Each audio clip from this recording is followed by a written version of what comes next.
Hey guys, Jonathan here, and in today's video I'm going to be talking about the iPhone 12 Pro and the 12 and the 11 Pro. Stay tuned.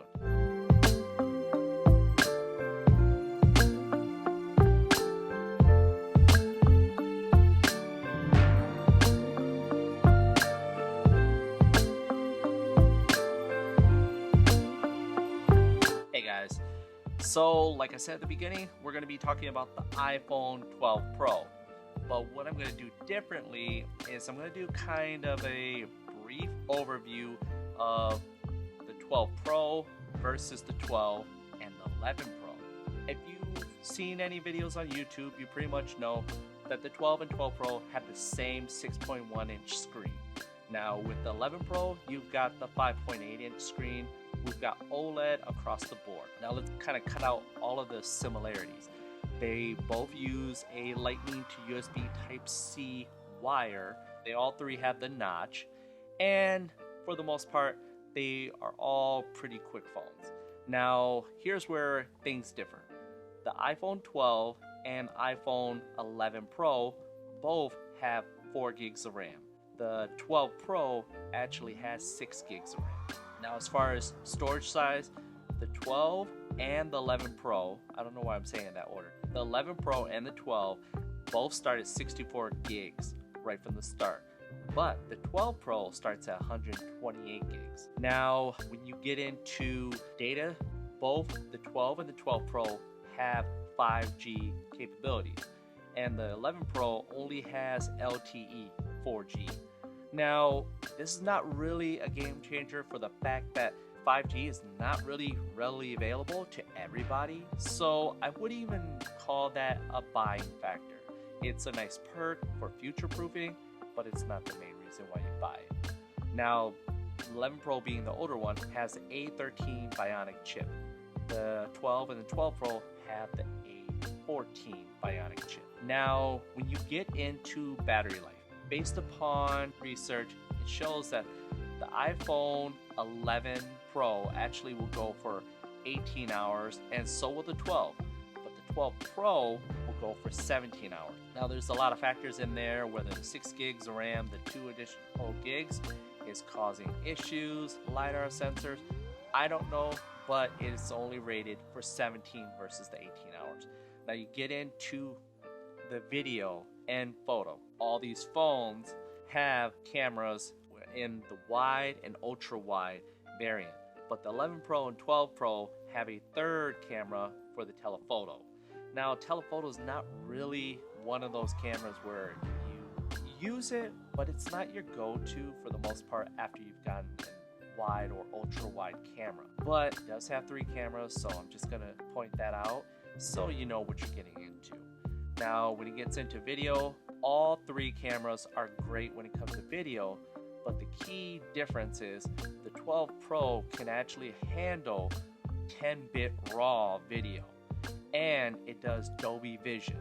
Now, with the 12, it does Dolby Vision, but it only does it up to 30 frames per second, versus the 12 Pro can handle it up to 60 frames per second in 4K. Now, the reason why Dolby Vision HDR is even a thing and even worth talking about is the capabilities that it presents. So when I say presents, I'm going to explain that. Right now, Dolby Vision is one of those things where you can get a lot more information into your video, but it's more so, it's not the standard.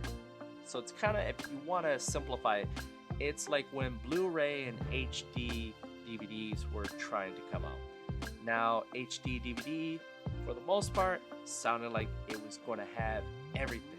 And Blu-ray sounded good too, but there was just a slight difference. But the market chose Blu-ray because of the PS3. So, take it with a grain of salt. It has capabilities. There's ways to pull out all the information. It's one of those things that could be great and currently is good, but not great.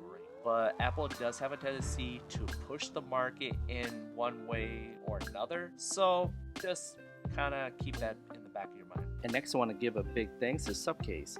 SupCase provided the SupCase UB Pro made of a shock-absorbent TPU with carbon fiber texture and built-in credit card holder, offering the best of protection and convenience. And next they have the SupCase UV style Slim Clear, made of clear, scratch-resistant polycarbonate TPU, able to survive a 15-foot drop, compatible with MagSafe and available in multiple colors.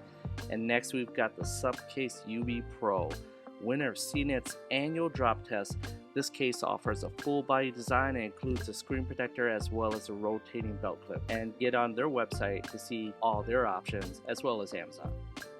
Now next we'll get into both the 11 Pro and the 12 do not have a LiDAR sensor. The reason why a LiDAR sensor is even important is because it allows for depth perception and it allows for the camera to actually focus quicker in situations because it sends out lasers to kind of pinpoint the scale modeling of an object. So it's used in AR for the most part, but it does help with the camera.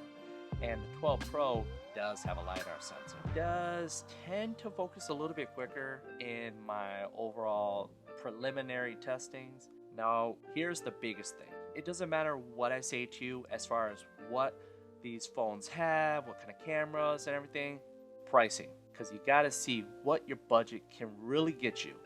So right now, you can get the 11 Pro on discount for $799. Now the 12 itself is at $799 as well.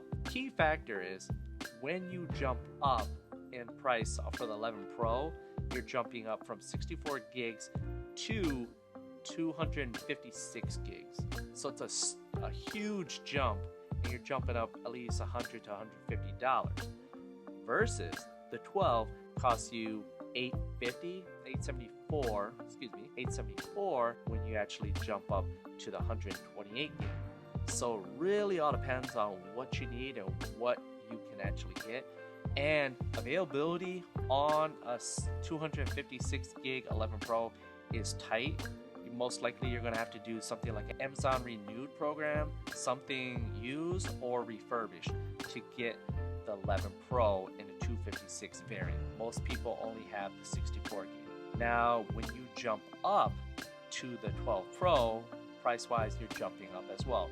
It starts at 128 gigs but will cost you $999, so a grand. You want to keep that in mind. Now when it comes to accessories, the 11 Pro is still going to provide a power adapter, it's still going to provide you with earpods and a charging wire. Now with the 12 and 12 Pro, Apple's decided to go green and is not providing the charging block for you or earpods, earpods. Keep on thinking I'm saying AirPods. So those are factors that you want to play in. Now, here's where it breaks down. There's 3 levels of a user, okay? There's a person that has to have a phone every year and really is trying to flex a little too hard. I kind of fall into that, but there's also the power user or YouTube reviewer. I fall into that. So that's the kind of person that, tends to use all the functions and is paying attention to all the specs. Then there's the average consumer. The average consumer actually just needs a phone that works, decent camera, and something that's not sluggish. And generally, it's not upgrading every year. They're more upgrading every 2 years, if not 3 years. So here's how it breaks down.